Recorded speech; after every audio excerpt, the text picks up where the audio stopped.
final reading of the full residency for the MFA program at Mississippi University for Women. We've had 5 very good evenings already and looking forward to our 6th.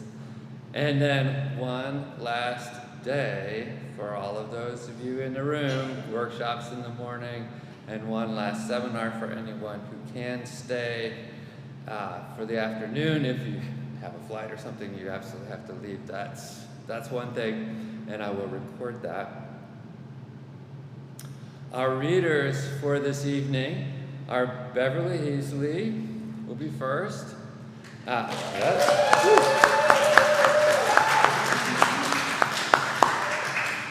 Looking for Morgan Raper. There she is, hiding in the back row. Yay! The faculty reader this evening is Brandy T. Wilson. And our 5th successfully defended thesis reader is Lindsey Parker.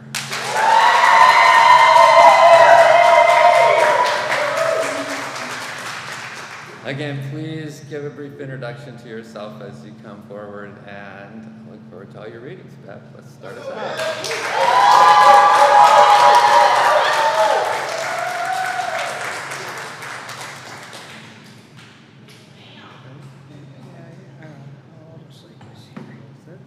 Yes, right.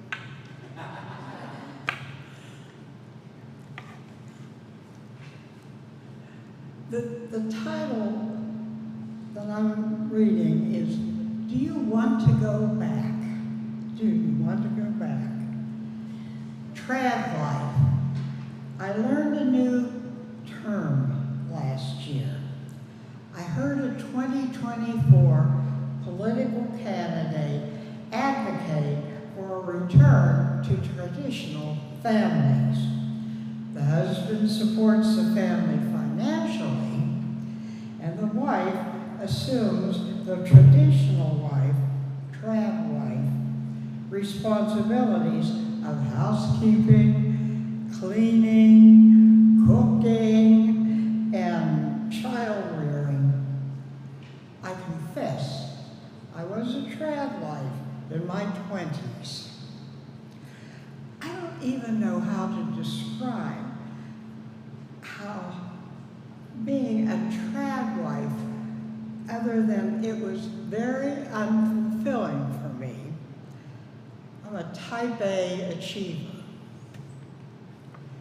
I did everything a woman born in post-World War era II was expected to do. Marry, have children, and support the work of her husband. I operated in a protected bubble. My husband might have been listed as head of the whole household on the income tax form, but I ran the house.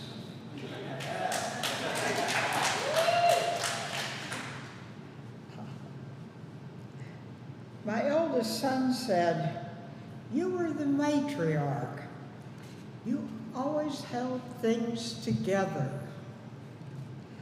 I had to, because my husband traveled out of town all week. I had full responsibility for the boys, house, cat, dog, and hamsters. I was the boss. It wasn't until I entered the corporate world in my 40s that I began to appreciate what Gloria Steinem and Betty Friedan and Bella Abzug and others had done to bring feminist ideals to fruition. The thought of women becoming trad wives again frightens me, just like losing reproductive rights and voting rights and equal rights frightens me. My 1950 role models were women in the home who canned and cooked and baked and cleaned and washed clothes and did laundry and ironed, and they wore house dresses and aprons, and they read Good Housekeeping and McCall magazines filled with household hints, recipes, and keeping husband happy, and parenting advice. Before Betty Friedan's feminine mystique, before a forward-thinking friend told me what I was missing as a female in society and gave me Ms. Magazine to read, before all that was, what was my traditional wife like? What did I do with my days?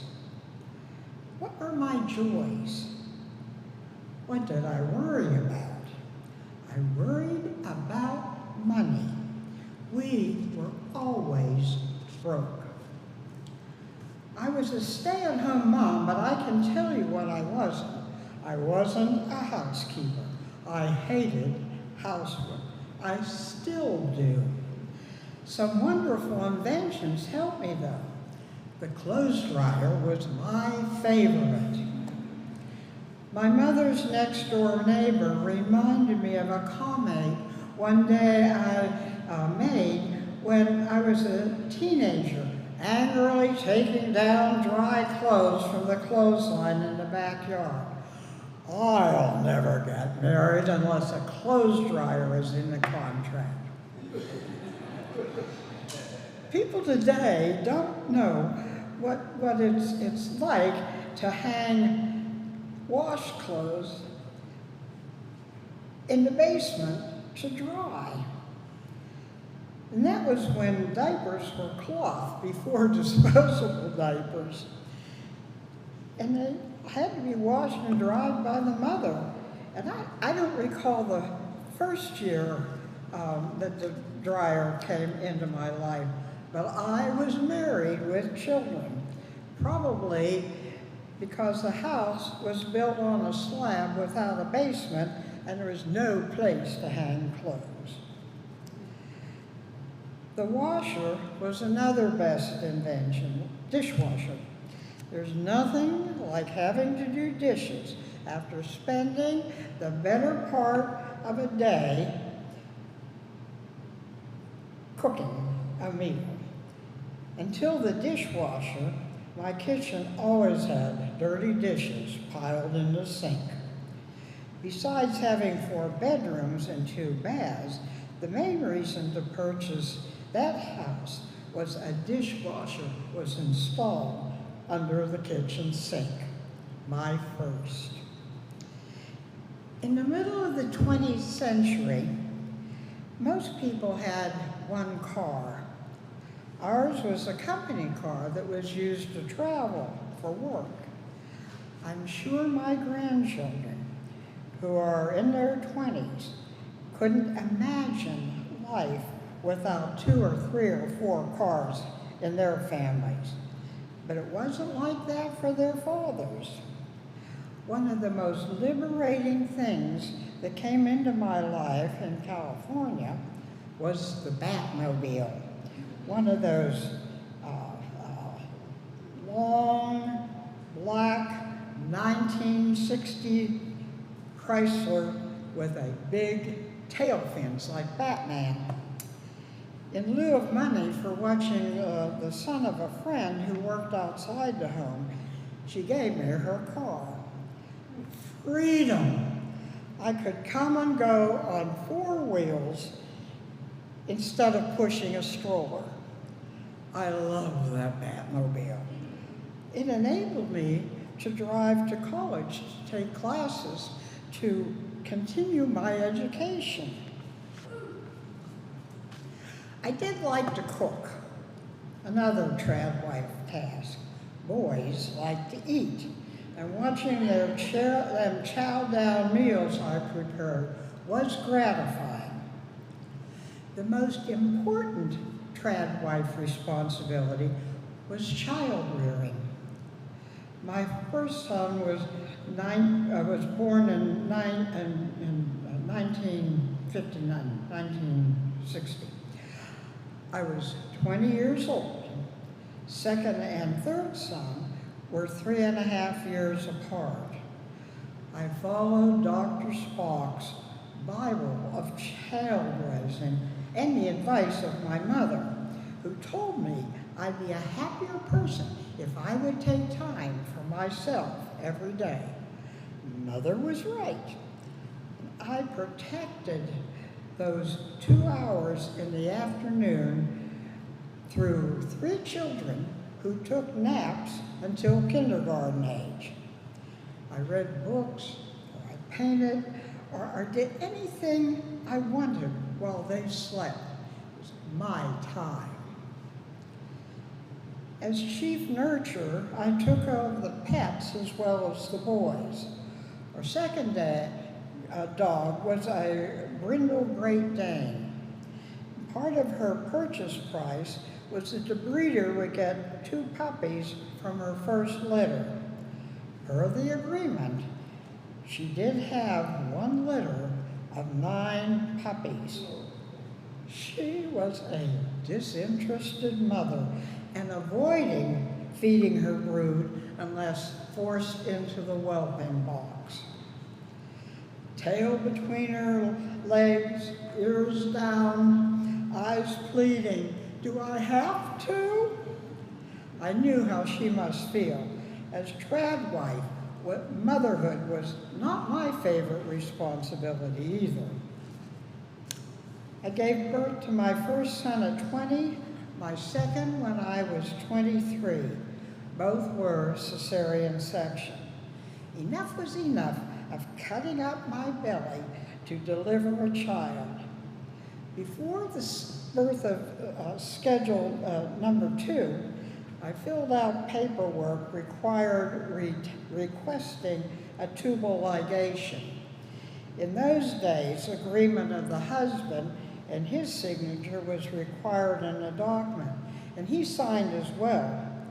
The decision to tie or not tie tubes was up to the hospital sterilization committee, comprised of male physicians. They turned down my petition. "You're young. You may want more children. Besides, there is now the pill." My obstetrician, whether for my health outcome or his financial outcome, cautioned that it's best to go off the pill for 1 month each year so your body can rid itself of excess estrogen and progesterone. I followed his guidance. What my body rid itself of was a third son.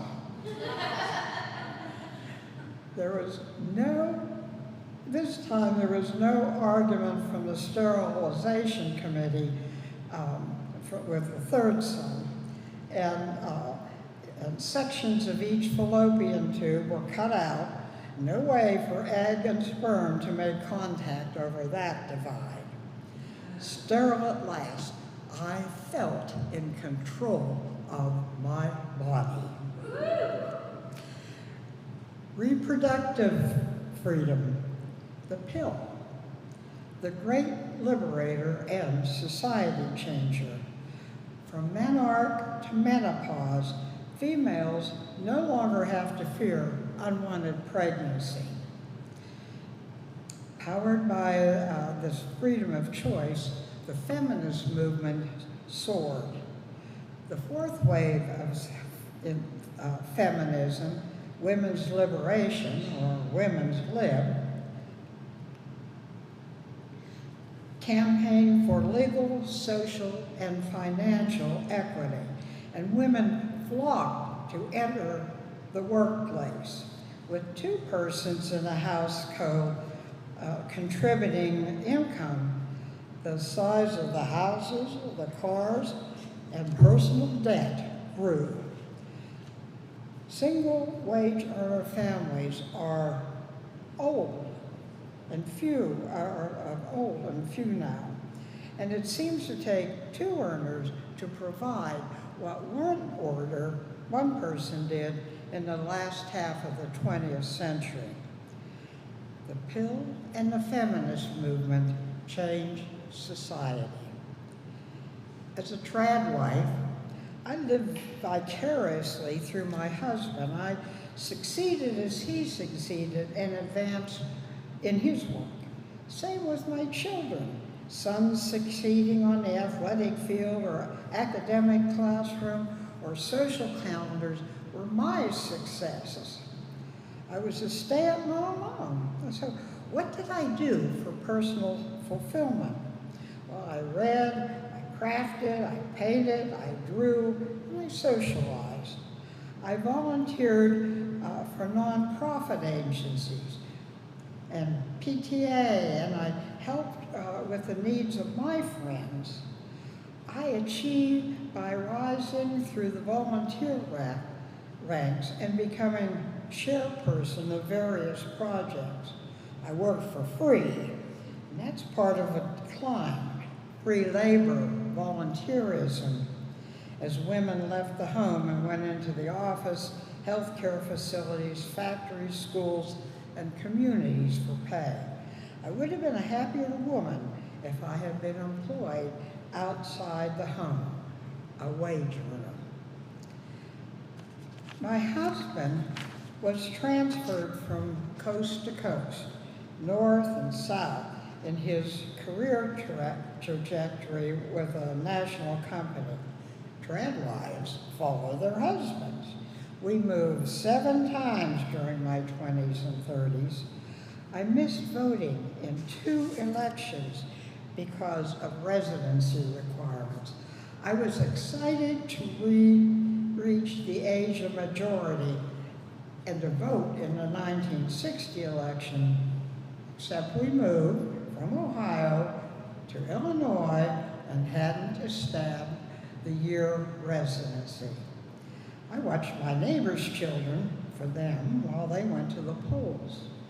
And transfers transfers 3 years later made me ineligible to vote in the 1964 presidential election. Transfers every 30 years didn't change, but voting rules did, and I never missed casting a ballot in an election after that. I consider voting a privilege and a sacred duty. Calling for women to stay in the home wasn't new with the urging to return to traditional families last year. Phyllis Schlafly, mother of 6 children, influencer, conservative activist, anti-feminist offer of a choice, not an echo, advocated for return to the family values in 1964. I recall being appalled at her speaking against the Equal Rights Amendment. Pronatalists are urging large families, more children, and a way to reward women for childbirth is being discussed in Washington. A popular influencer was quoted saying, "Women want a soft life, a beautiful life, rather than the pressure to do things." Children in peace, an oxymoron. You've heard about my years as a trad wife. I wouldn't want to go back. The choice is yours. Do you want to go back?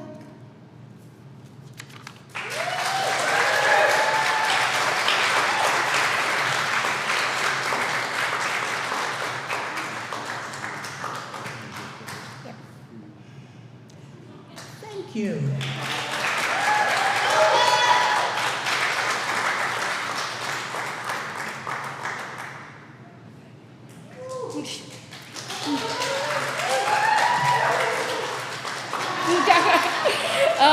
Okay, hello everybody. I'm Morgan Raper. This is my second residency, so I'm glad to be back. I wanted to read a short story that I've been working with for a little bit. Thank you to my residency workshop to help me make it sing a little bit more, but it is called Drowning. The itching starts in the hinge of your jaw. The longer you try to ignore it, the more it gnaws at you until your body clenches, your mouth shut. That pervasive thrum in your spine, the one that swells that when you're gone too long without it. Everything feels too loud, too sharp. The buzz of the fridge, the big hand of the clock that just hit 7. You know you need a relief soon. Not much, just enough to scratch up underneath the skin and settle the world around you. But before that, you have to take care of her. The sores between your grandmother's shoulder blades burst at your touch, as if the wounds were crying out. Tears of pus stain the towel underneath in dandelion hues. Her skin splits like wet paper, thin and the kind of delicate that never seems to heal right. As you wonder if one day yours too will look as if it's spoiled from the inside out, you wipe her back with a saline wash rag. As you begin to dress the wound, you hear your grandmother wheeze out another command. Deep clean it. Don't you know anything? Her voice crackles as she peers over her shoulder. You catch a glimmer of something scared, maybe even ashamed. But before she turns away, she yells again. You put the gauze down to go to the bathroom medicine cabinet. You think about yelling for your grandfather's help, not that it would matter much. He would remain cemented in his recliner, halfway through a six-pack, while watching the static blur of baseball reruns, pretending he can't hear her scream. He calls it letting you handle things. You call it what it is, being a lazy piece of shit. You're one to talk, you say, waiting until you're out of earshot. Your grandfather's Budweiser cans form wind chimes at your feet as you plow through them, breezing past the living room and turn into the bathroom hall. He drinks and dozes off while you disinfect and watch her rot. Avoiding the mirror's gaze, you open the cabinet's doors looking for disinfectants. Your hand hesitates over the dark brown bottle. She hates that shit, you think. Says it hisses like a snake and bites like one too. Makes her feel like skin's boiling from the inside out. You like to imagine it bubbles out all the sin but leaves the pain behind. Hurry up, you know I don't have all day. Gripping the brown bottle and a wash rag, you make your way back to the bedroom. She's still in the same position, lying on her side, the back of her shirt pulled over her head and balling in her fist. Her skin trembles under your touch, and even though she doesn't say anything, you know she's bracing herself. You pour the hydrogen peroxide onto the rag before spilling some directly into the wound. Her back tightens, the wounds foam like it's exhaling all that's rotten within her. After taking deep breaths, her muscles relax until you jam the rag into the wound. Suffocating the damaged skin, you scrub small circles into the back. She wheezes while her spine arches, seizing in pain as you apply pressure in a final blow by twisting your palms into her. You remove the rag and blot it until it's dry. Apply the dressing to her tender skin. You crack a smile. See, you were right. I bet that feels better already. You say, grabbing her pill planner and leaving her hunched to the side. In the kitchen, you play medicine Mancala, dropping white and blue pills into little white boxes. Orange pillars of painkillers and muscle relaxers tower over as you sort through prescriptions and dosages, slipping a tab under your tongue until it dissolves to ease the hum in your veins. You bring the tray back to your grandmother's nightstand. She is now sitting up with a pillow wedged between her back and a headboard. In her right hand, she has a lit Newport sprinkling ash all over the bedspread. As you place the tray down, she wraps her free hand around your wrist. Its liver spot-ridden grip sears through your skin until the raw oval joins the growing constellation creeping up your arm. Your mother might have pulled this shit when she was your age, but I'll be damned if I go through it with you.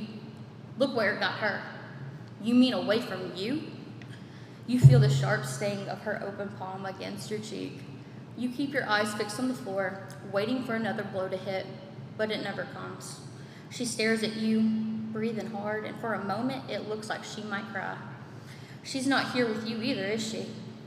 You want to live like her? Go do that in the gutter with all the other rats instead of in my home. You storm down the hall and you reach your bedroom. You slam that door and look down at your phone from a text message. From B. You come tonight? Preface, it's very important. There's a smiley face at the end. With shaky hands, you slather glitter on your dark circles and brush on mascara. Sliding the window open, you slip out while keeping it cracked so you can get back in later that night. You feel the house before you see it, before you encounter the strobing lights and unconscious bodies rooted in the front yard. You feel the hum of overproduced vocals seeping into the ground. Your legs carry you on desire trails until they start to give way to wind knocking into them. You dig your Doc Martens into the soil as you climb over sprawled out limbs of white girls beyond wasted and float in through the front door. You shove past a couple tangled in the foyer to fully make it inside, her leg wrapped around his hip, his hand on the nape of her neck. The house overflows with people, and you sway with every push and pull of the current until the tide washes you in the corner. You watch them pour down the stairs, over couches, into each other. The air starts to press into your skin and cloud your vision from the levees breaking in your eyes. You occasionally return your intent gaze to the game of beer pong if you're actually invested in who would win, as if you weren't scanning the room to see if you could find B, as if you weren't trying to remind yourself how to breathe. She wraps her arms around your stomach, squeezing all the oxygen out of you. All your breaths are hers anyways. I'm so glad you made it, Lucy. She embossed the words into your collarbone. I'm glad I'm here too. You wheeze out and you turn to face her. Your chin burrows into the crook of her neck. I need to show you something, she begins, pulling you through the crowd before you have a chance to respond. She barrels down the hallways until you reach the bathroom. As she closes the door, you rest your head against her back. Giggling, she pulls you in so she can whisper in your ear, I can feel you shaking for me. Let's get you fixed before we go back out there. She smiles and pulls out a small brown balloon from her pocket. She sits on the lip of the bathtub, then working on mixing and heating everything until the acidic air starts singeing your nose hairs. She kneels on the floor, makeshifting a tourniquet out of an old hair ribbon, the soft florals cutting into your arm. You shut your eyes, and while she jabs it into your skin. As you take deep breaths, she removes the needle and kisses the bloom she's now planted. And then I feel myself being pushed to the forefront. When she rises from the floor, my body begins to blush from her shimmering touch. Heat flushes down my arm and rushes into the hollow of my chest. My blood feels fuzzy and raving through my veins. Cells glowing in my fingertips, the room spikes with seasoned reality.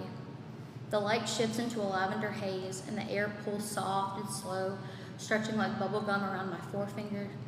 I slide my body down the wall until I find myself on the floor, B hovering over me inches from my face. She leans in and kisses me, slow and without pausing to breathe. Like I'm melted onto the tile floor, she's trying to drink me up in pieces through a straw. I'm pretty sure there's still clumps of me stuck in the bath mat.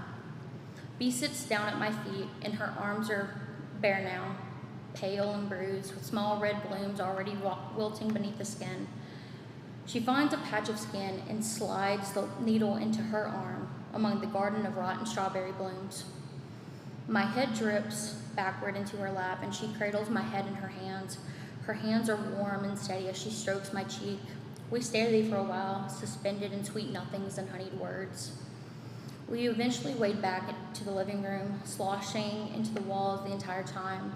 She stops in front of me to let the crowd engulf us. She grips me so tight the entire time that I can feel my bones rattle. She lathers my neck in syrup and crushes her chest into mine as if pouring herself into me. While each one of my ribs snap to the speaker's beat, she unravels her skin and piles it on the floor. She smears herself into my sweater, my arms, my mouth. I caught in her hair while bubbles trick out of me. We kiss through gilded webs, each breath tasting like melted sugar and ash.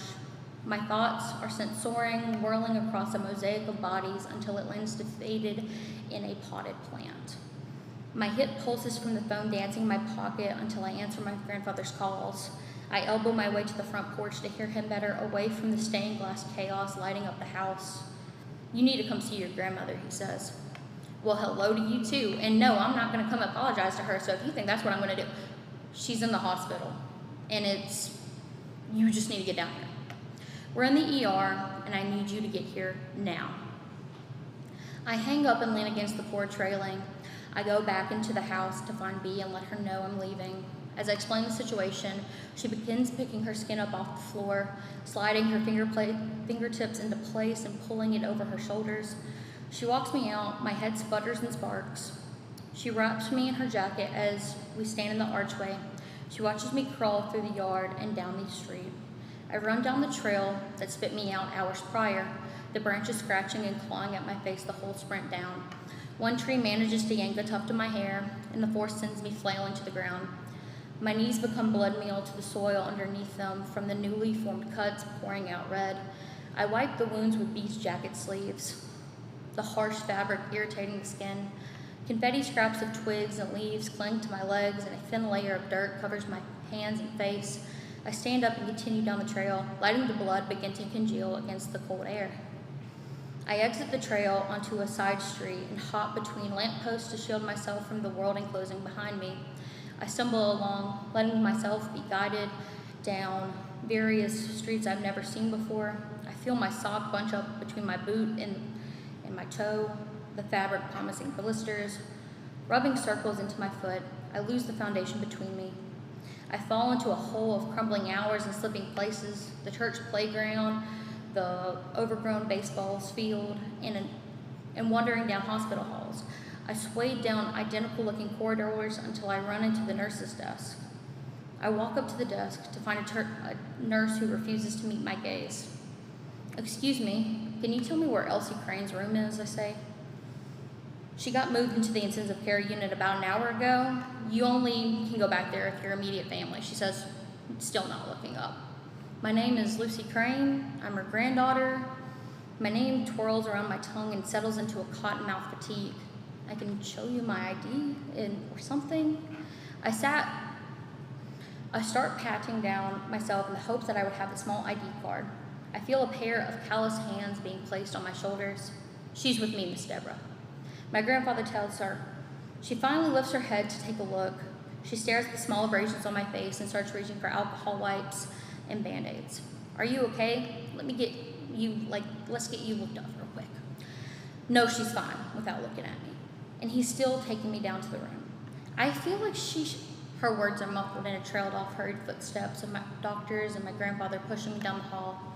His grip on my shoulder isn't steady. It's too tight, as if he's trying to steer me instead of guide me. His fingers dig in when I slow down. "I don't know where you've been for the last couple hours. You should be ashamed of yourself." He still doesn't look at me. He just keeps staring ahead, jaw clenched so tight I can hear his teeth grinding. "But that's not the issue right now." "What is the issue?" he says before I stop. I shake my shoulder hard to make his grip loose from me, the stinging of his fingers lingering as I spin around to face him. "You want to talk where I've been?" My voice cracks, louder than I intended to. "Where the hell have you been the last few years?" He blinks and doesn't answer, but I don't wait. "When she started falling? When she couldn't drive herself around town anymore? When her back opens and crusted to the sheets? Or how about how the house started smelling like an open wound?" I laugh, a bit breathless, but still pushing through my burning words. "You were in that damn recliner like always. I was the one scrubbing blood out of the mattress seams. You only care when machines start beeping." He doesn't respond. He stares down the hallway like my words were made of dust. For a second, I don't even think he'll respond. Then he exhales through his nose and starts walking again. "Your grandmother," he turns down another white hallway. "She tried to get out of bed without her walker.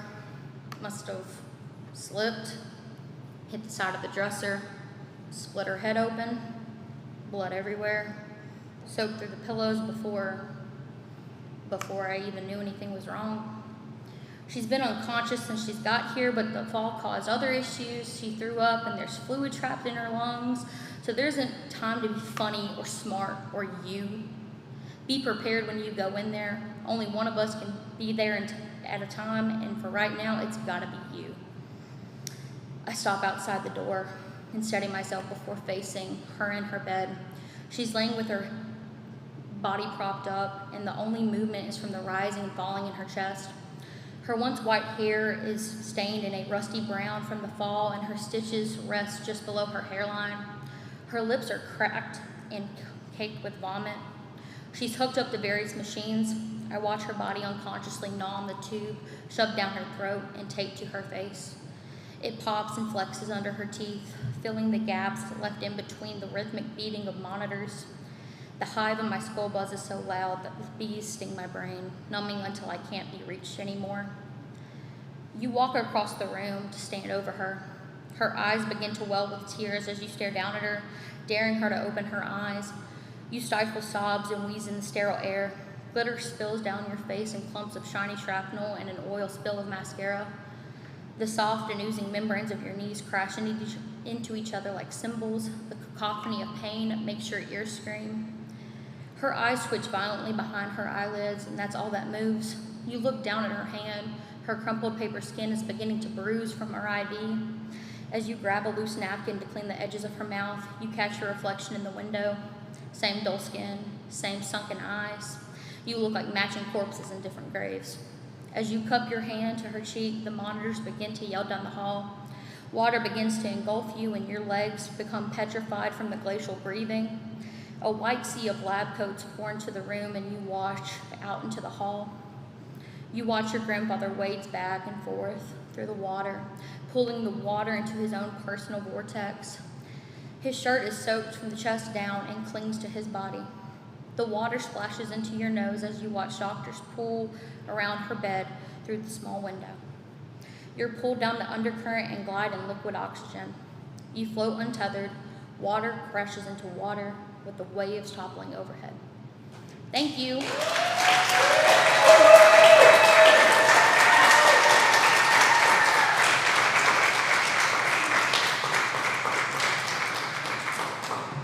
Hello. I am Dr. Brandy Wilson. I needed to come down. Is that better?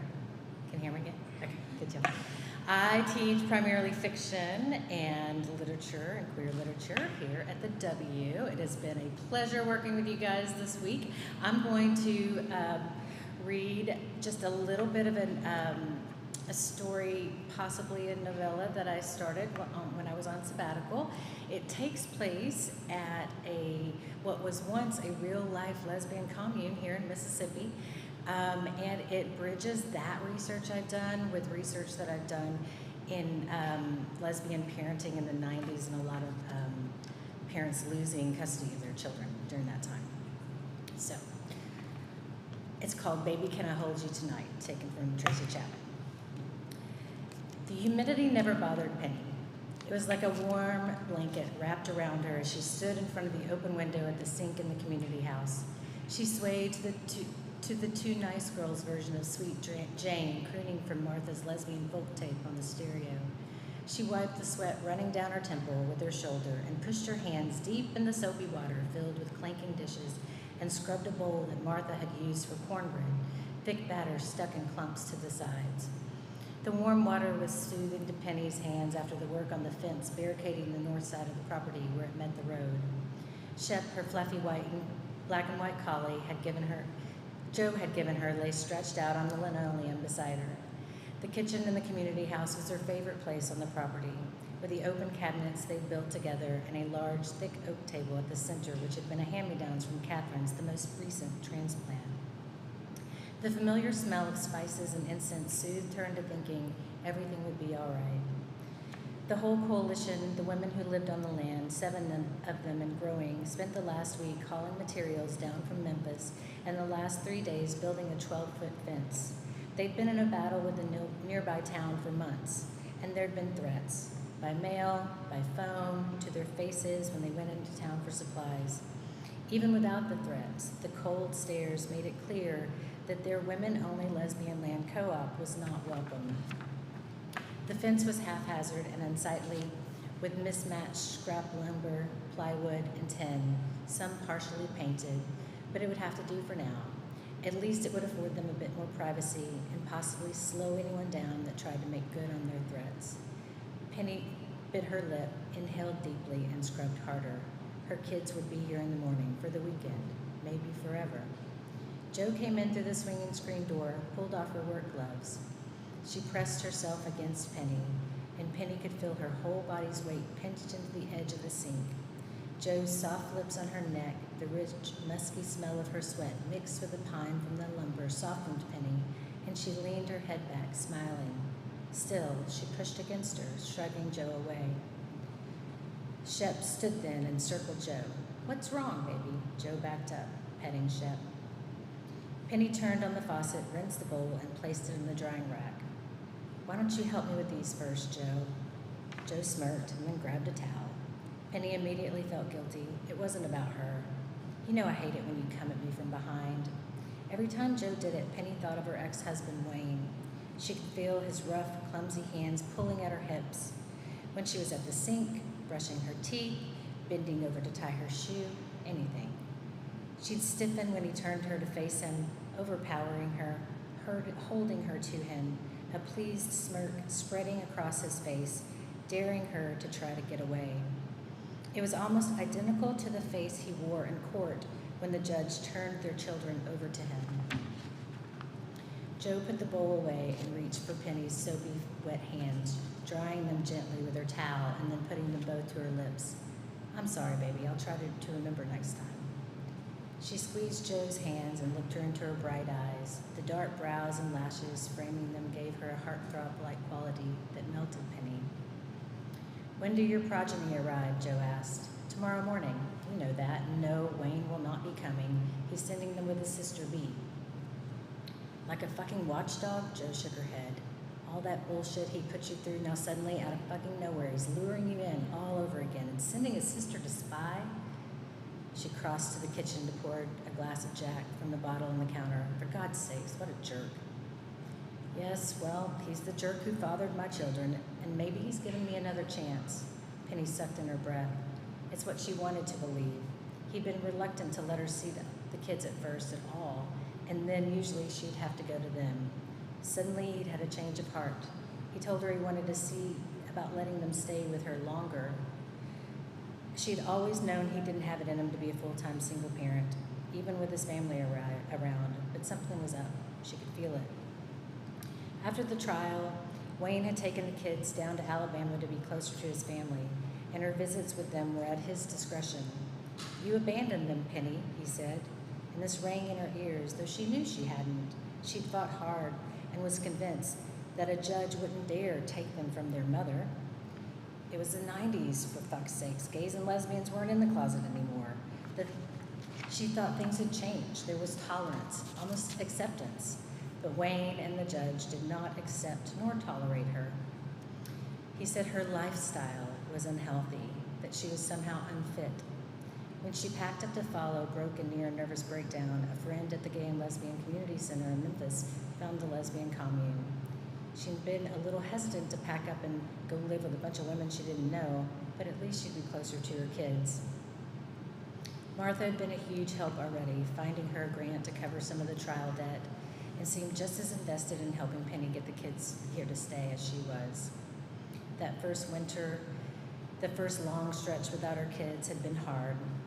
They'd only had the one farmhouse that came with the land and a dilapidated camper out back that they let Penny sleep in. It was cold, wet, and lonely, but it was also a healing refuge, the collective women's spirit, building something important for and by women, where no man could tell them what to do with their bodies, their minds, let alone with each other. She was grateful. Jo sipped at her whiskey, one hand fisted on her hip. "He's giving you a chance because it's more convenient for him. He never wanted to raise them in the first place. It was spite, Penny. He's playing you. I bet his sister is vying for custody or some shit now," Jo said, downing the glass like a shot. She poured another and took a sip. She already had a slight swerve, and as she crossed the kitchen and held out her arms. Penny could feel the knot in her stomach harden at the thought of another woman raising her children. She leaned into Jo, but did not hug her back. Jo's familiar musk was drowned now by the smell of sour alcohol. "Fuck, Penny, that's it?" Penny startled. "What do you mean? What, were you hoping I'd cling on, beg you to throw me across the table?"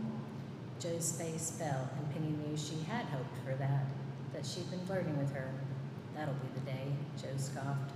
The room was darker now, the sun having drifted below the tree line. Even if Joe hadn't been drunk enough for Penny to know it'd be sloppy and unsatisfying at best, sex was the last thing on her mind. Y'all act like sex can cure all the ills of the world, she said. Though sometimes she wondered if it were true. She wouldn't get there tonight, not like this. You know I gotta get this place cleaned up before my kids get here. Help me out or quit pestering me. Pestering? Is that how you see me? A horny little pest? No, I didn't. Penny started to apologize, but Joe grabbed the bottle and stomped out, slamming the screen door behind her. She knew it was the end of that conversation and that she'd spend the next hour finishing the argument in her head, fuming, while Joe drank herself stupid on the porch of their cabin. I'll stop there. Thanks.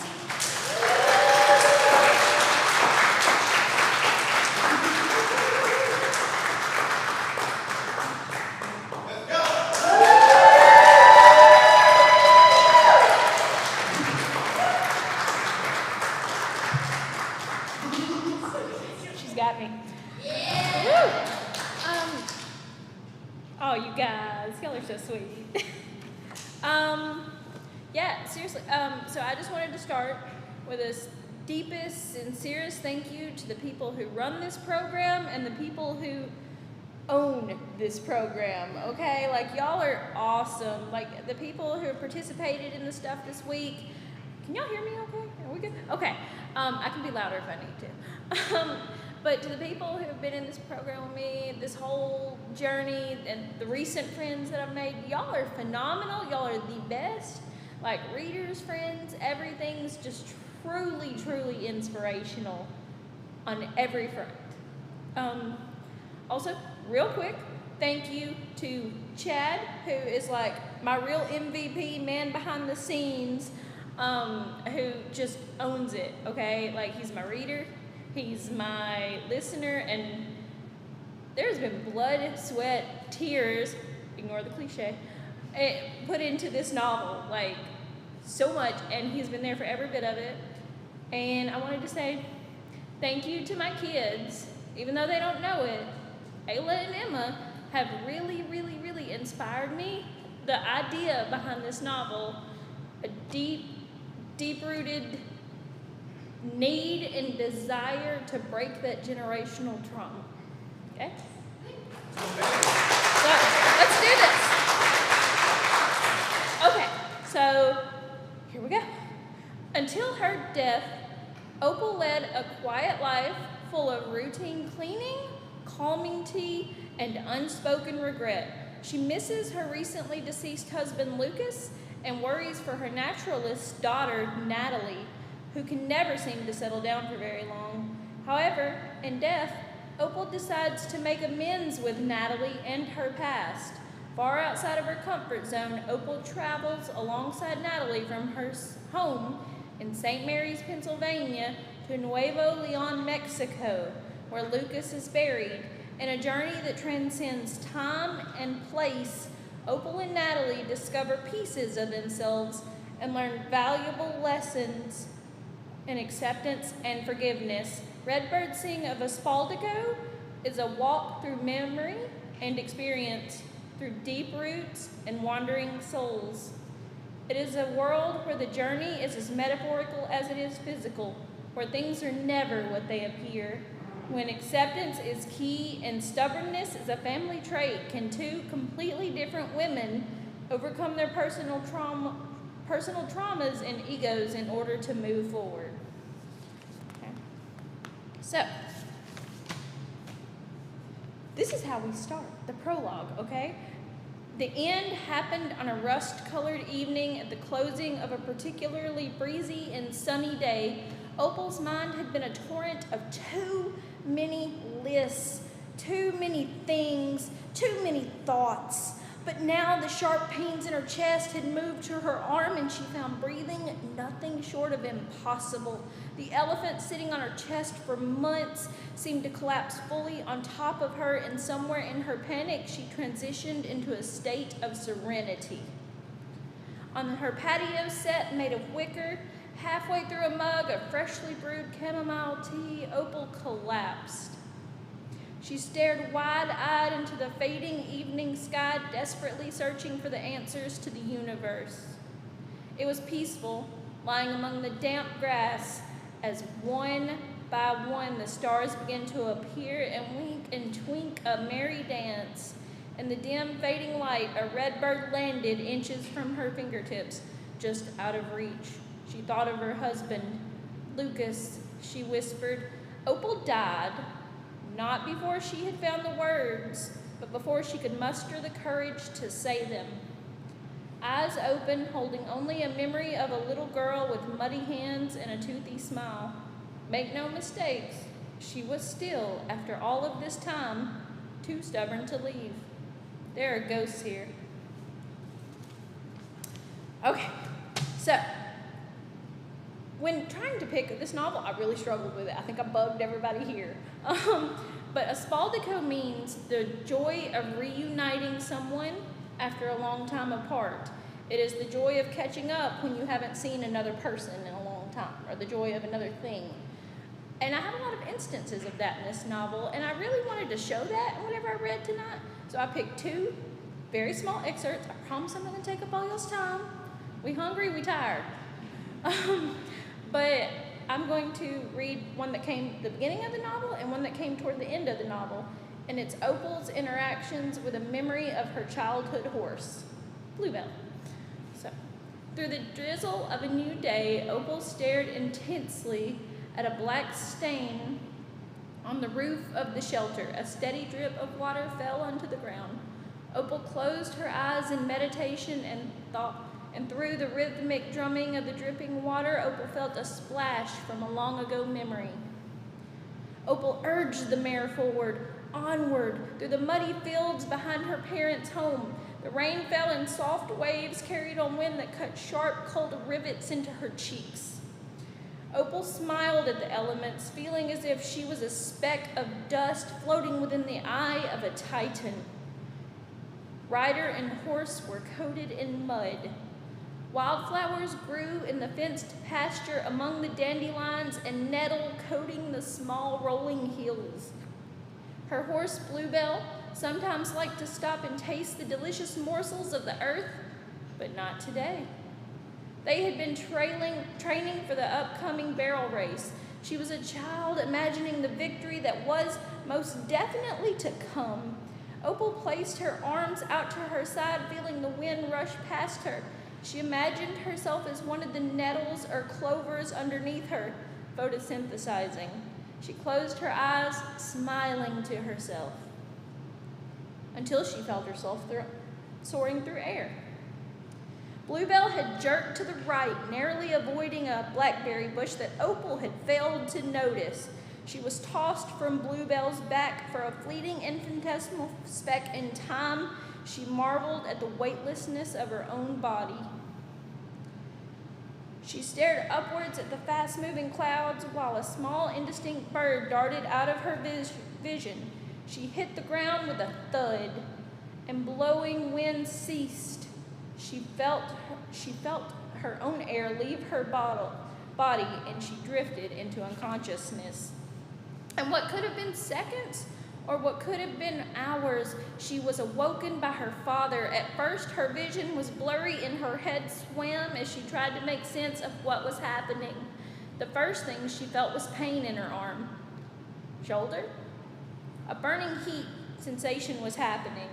The first thing she felt was pain. The second thing she could smell was salt. Her father was drenched in sweat from the work he had been doing on the farm, using his off day to plow the field for summer crops. Opal, Opal, honey, are you all right? He was half yelling. Panic barely concealed his naturally deep and slow voice. It sounded angry when he was upset. A pain shot through her arm as she tried to raise her body from the ground. I think so, but it really hurts. She tried to sit up, but her father stopped her, placing his arm around her and lowering her back onto the dirt. What the hell were you thinking? You could have gotten yourself killed. I could see you from over there, not even holding on to the damn thing. He spit his chewing tobacco in disgust onto a dandelion. The tar-like substance broke the little flower and soaked the seeds that lay coated on the ground. Dad, Opal stammered, hurt by his outburst more than her injured shoulder. No, you could have been more responsible. We bought you that horse thinking you would take care of her, that it would be good for you. Bluebell, where's Bluebell? She's fine, didn't break a leg at least. Briars tore her up a bit, I think. Haven't looked over her much yet. His voice softened. Opal's eyes began to stream with uncontrolled tears. I'm so sorry, Daddy. I'm so sorry. You're too damn good at riding this thing, kid. Your mama told me it would be trouble when you started winning. Boy, was she right. You're not invincible. There is a lot of fragile stuff underneath all that confidence of yours, kid. He reached down, and although she was nearing 13, he lifted her as if she was still a baby, sleeping in the back of their old truck. Sometimes that was the only way he could get her to sleep. We kinda like the squishy bits of you, kid. If your mama ever lets you back on that horse again, you'll have to be a lot more careful, you hear me? I will. She meant it. I don't know, you got a lot of recklessness in you, but between you and me, you come by it honestly. I kinda hoped you'd take after your mother. He shook his head. Opal received a diagnosis that day at Carroll County Hospital, a mild concussion and a dislocated shoulder. A shoulder that, as she grew up, would become uncomfortable and sore more and more frequently. A shoulder that throbbed with pain as she lay within a mildew-soaked cabin. She never won another award with that horse, but Bluebell did live to the ripe old age of 34. Her dad had made sure of it. She died in a freshly mowed pasture in the shade of a hot summer day with a full belly of sunflower seeds and fresh hay. Okay. That's the first instance of our Bluebell. This is the second. And this time she appears as a memory, as an example of the Aspaldingo, or Aspaldigo, however you want to say it. Over the following 2 weeks, as Opal and Natalie made their way southward, the world seemed to iron itself out. The rolling hills and gullies flattened, and the views of the grassland stretched for miles within their vision. The world was lush and green despite the lateness of the year. On this day, the stream was thick and full of choppy white water. Natalie had deemed the moment perfect for a swim. Opal held her breath as she watched her daughter swim back and forth against the quick currents. She worried about the unseen world and the hidden hazards that lay beneath the surface. She needn't have worried. When they had begun the trip, Opal had found herself comparing their differences, but now she was seeing more and more of their similarities. Their hard-headedness, their love of water, and deep emotions were undeniable. As undeniable as the world itself was. That night, Opal and Natalie lay underneath the stars in identified constellations. Polaris. Opal pointed her arm behind her head. She lay in a field of green clover. They both did. Big Dipper, Natalie smiled, nodding to another point in the sky. Opal recalled a time when she had surprised Lucas and Natalie with a large telescope for Natalie's birthday. It was an interest they all shared. She positioned it meticulously in the field behind their home for the coming meteor shower. They searched for planets and watched the phenomenon leave streaks across the atmosphere. Mizar and Alcar. Opal pointed to the sky just above the Big Dipper. A shooting star streaked across the sky, and Opal closed her eyes and made a wish. It was the same wish she always made, given the opportunity. Please let everything turn out okay. It was the only wish worth making some days. Natalie had closed her eyes as well. The familiar coyote sat on the other side of the water. It too stared upward at the stars. Opal imagined the creature making a wish of its own. She fell asleep to memories of Natalie and her childhood horse. She felt weightlessness within the glee of memory. Morning came too soon, and Opal was reluctant to rise. She found herself sleeping in a sleeping bag, but could not remember ever taking it out. It was warm there. But a gasp from Natalie snapped her from half-awake bliss, and she sat up. Opal gasped as well. She placed her hands over her mouth and gazed around in wonder. Hundreds of horses walked lazily around and to the west. They grazed and flicked their tails at the occasional fly.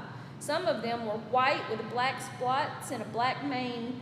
They were horses of every shade, brown, caramel, and cream. A handsome white male stood in the center with a blonde mane, strutting but keeping a watchful eye on his herd. Below his elbow, his fur was black. And Opal quickly made up a name for him, Socks, she liked to call him. A beautiful Palomino horse sniffed at Opal's sleeping bag before taking a drink from the river. Opal cried in memory of a lost friend. Bluebell, Opal whispered, and she swallowed hard and felt a deep sinking sensation travel from her throat to her stomach. Natalie stood slowly, afraid she would spook the beast, but the horses seemed to take little notice of them. Opal watched her reflection in the eyes of the creature. There was beauty to these animals that she had always found irresistible. She smiled at another old memory when Lucas and her had taken a young Natalie to the horse stables. Natalie had listened to her mother's stories about riding Bluebell with such enthusiasm for so long that Opal thought it only fair Natalie have the experience as well. Natalie had seemed so intimidated the first time she saw the plump brindle horse affectionately named Pickles, that the employee had picked as the most mild-mannered of steed. Opal and a 7-year-old Natalie grinned uncontrollably as they were shown their horses. Natalie had sat on Lucas's shoulder and clapped in enthusiasm.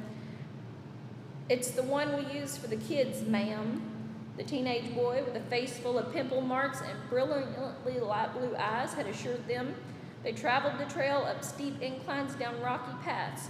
The horse had become nervous and did not want to follow the usual trail, so the boy had to deviate their path.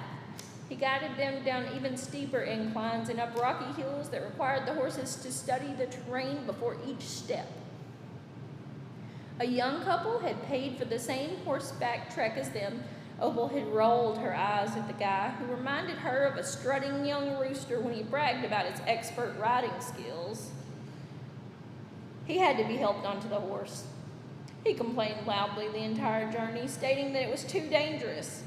Opal felt as if she had just entered the woods when he was already threatened to turn around because the trail had become too sketchy.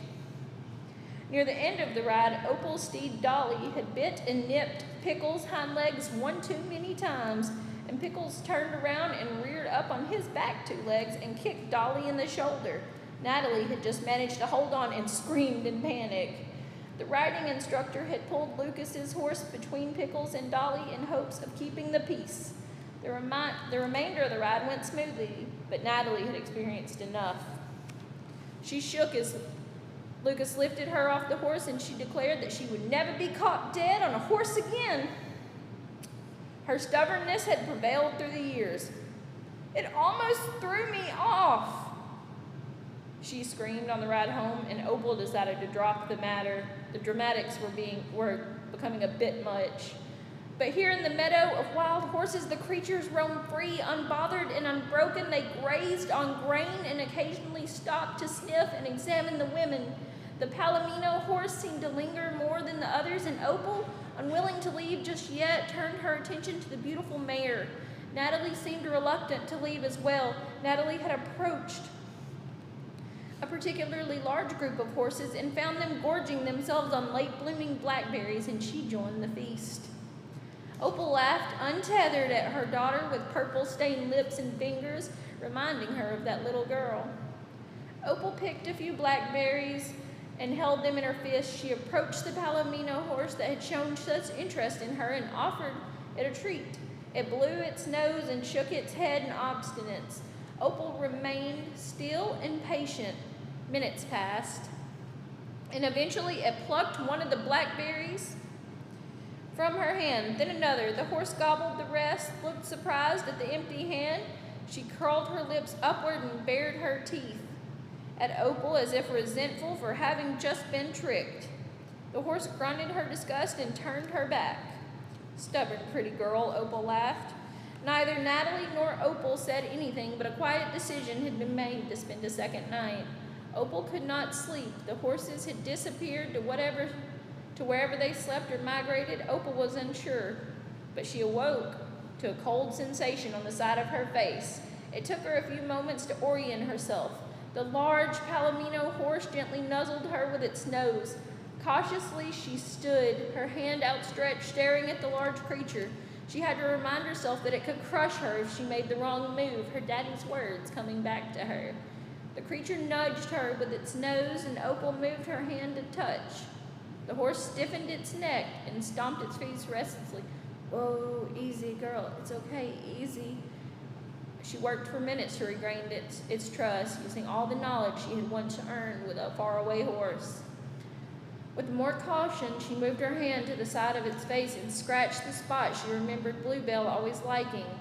The horse neighed her approval, and to Opal's surprise, a cardinal landed on the horse's head. In a moment of such daring she did not think herself capable of conjuring, Opal grabbed the horse's neck. She expected it to object or to run away, but the urge had been too strong. Instead, the creature stood steady in her resolve and huffed in an impatient sort of way. Opal pulled herself atop the mare. The horse eagerly galloped at full speed under a brilliant celestial tapestry of endless stars. Bareback on a wild horse that allowed her presence, Opal felt like the luckiest person on the planet. She was at its mercy as it ran along the river. Opal held onto its neck with one hand and lifted the other into the air, reeling in the ecstasy of the cold breeze. She was careful not to pull the mane. They galloped through the grass and wild flowers that reached the horse's waist. They ran until they reached the far sides of the plains and then turned around and returned. The horse held her head high as if enjoying itself. Their coyote guide ran beside them, yipping playfully, not even trying to bite, and its presence did not dissuade the horse. She ran in the edge of the river and splashed Opal with the frigid, cold water. Opal could not remember a time when she had felt so alive. Frogs croaked, crickets chirped, and an owl hooted somewhere close. The wind blew cold, and every fire of her being screamed in elation at just being allowed the honor to exist. Only when the night had faded away and dawn peeked its head in orange skies did Opal slide from the back of the horse. She gently patted the little creature on the nose, so grateful that it had returned. "I'm so sorry, Bluebell," she cried. The horse nipped her affectionately.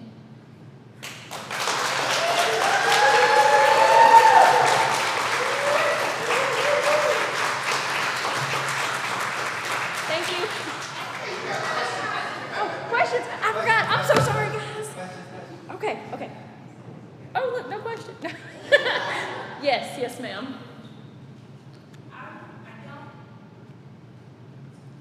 A broker.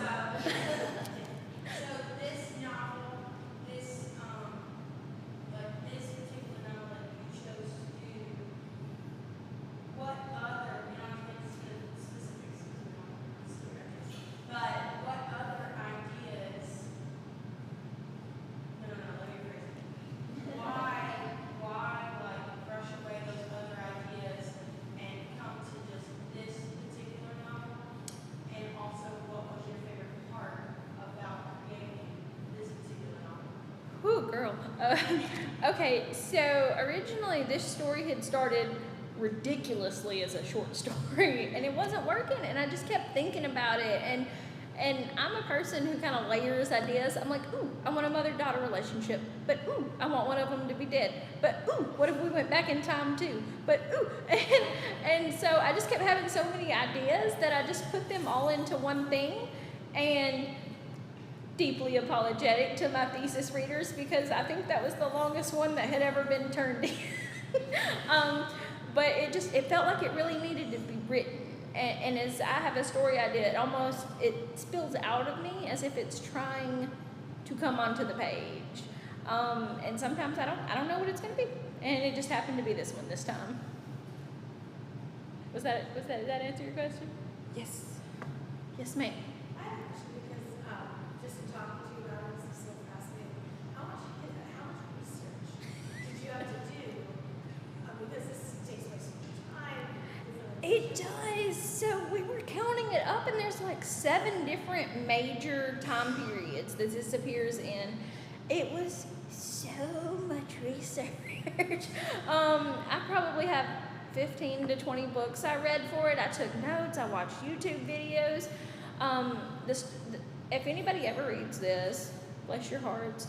The story that happens in Mississippi was actually part of my grandparents' story. My grandmother, she grew up in a house of 19 during the Great Depression, and there was a lot of hardships there, and she told the story of how her older brother had busted the top off of a Coke bottle, and the broken bits, he had, everybody's like, don't drink that. And he said, if it'll kill me, it'll kill me. And he drank it, and it actually cut his, and killed him. And it really traumatized my grandmother, because she was so young when it happened, and he was almost 20. So that was just one of the many stories that I got from her, and I really wanted to incorporate them in some way. So it's all kinds of research, from talking to the elderly, to watching videos, to reading all the books. Yes. All right. And thinking about where you started and where you find yourself now, what are you most grateful for in this moment about your journey? Deadline extensions. No, deadline extensions. What am I most grateful for? All of it. Just being given the opportunity and having someone go, I need the next part. I mean, really, that really drove me, right? Like, I almost felt overwhelmed with how much this novel was trying to do at times. And if I didn't have somebody going, oh, well, you have to turn this in or you don't graduate, then it would have never gotten done. I'm grateful just for everybody. Like, I have had so much good feedback and so much positivity, and y'all would make somebody's head big, by the way. Like, can't get out the door. But I'm just so grateful for that. So if I had to be appreciative of something, I guess it would just be all of it. Like, just the whole experience as a whole, because I grew. I feel like I conquered. And I'm just grateful. Anything? Yes, ma'am. Where are plans for the next weeks, and what is your plan for? Like, I want to give myself like a day break, and then I just want to do excessive revision. So I just want to revise this a whole lot. Every time I read it, I change stuff. I know, give myself a little grace. I know I'll still want to change stuff, even if I ever do get it published. I'll be reading, I'm like, oh man. But for right now, I'm just a little obsessive about the revision part of it. And I think my plans next is actually, somebody really inspired me with such a strong voice this week to kind of look at my own kind of Southern roots. Thank you, Megan. And I've started doing the outline of my next novel, which is called Charlie Bell Won't Cry. And I'm real excited about it. Yes, ma'am. So, I know that this, like you said, it's like the biggest thesis that they have so far. Congratulations, you broke the record. So, Only your record, and only barely. what aspect of this novel are you most proud of? Like, what just did wonderful that you really just feel good about? So that is such a hard question. So we talked today about mining your own life for fiction, and I think there's some things that would have never come out, or I never would have learned about myself if I hadn't have really dug into those core moments. Like, I think until I was really writing this and thinking about the kind of back and forth kind of troubled relationship between me and my own mother, I don't think I would have ever realized how, like, much I want to not be that, so that was a big part of it. I'm really just, I used a lot of historical figures in this novel that weren't so well known, and I was really proud of just being able to kind of transcribe their stories as well. So that's something I was really proud of. Grandma Gatewood, she's in this. There's a really interesting Tennessee figure known as Booger Man. And he's actually a real guy. He moonshined and gave away all of his things. So just characters like that, I think, just need to, I mean, he was very a giving man, and when everybody thought he was like the curmudgeon, you know? So just characters like that, just I'm in love with and I'm obsessed with, and I think their stories just need to be heard more. Yes, ma'am. Shoot.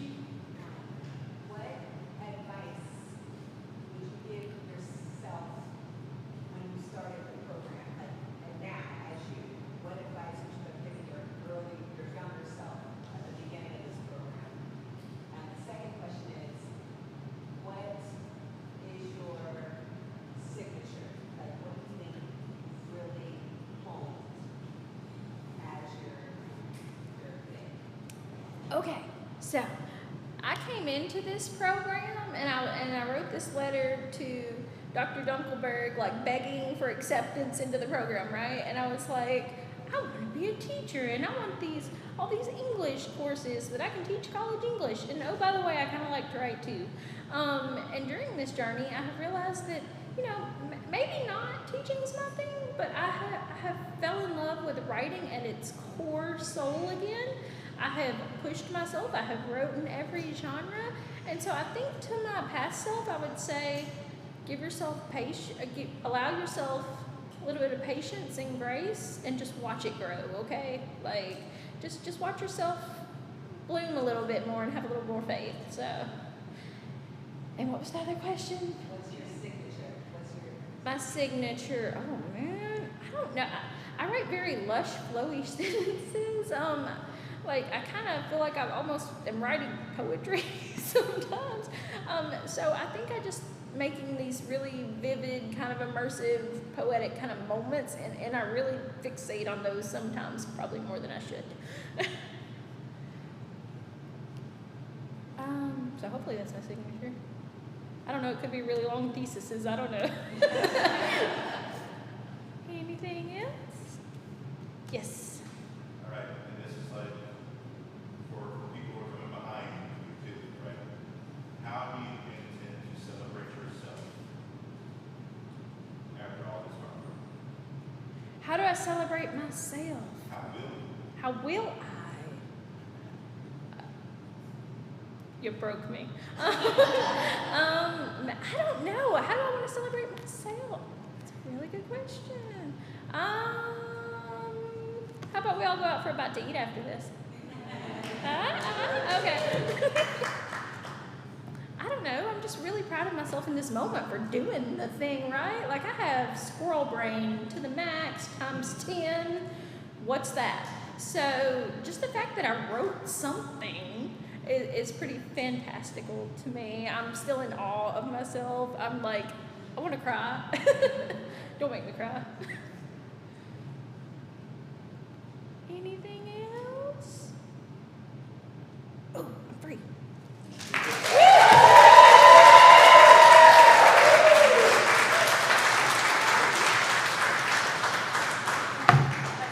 I don't know whose phone is whose. I'm sorry. Sorry.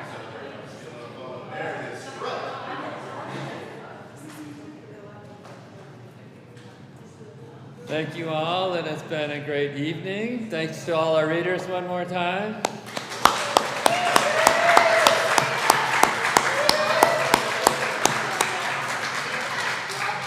It has also been a fabulous week. Almost done. We have just a little bit more, so give yourselves a round of applause for all our great readings this week.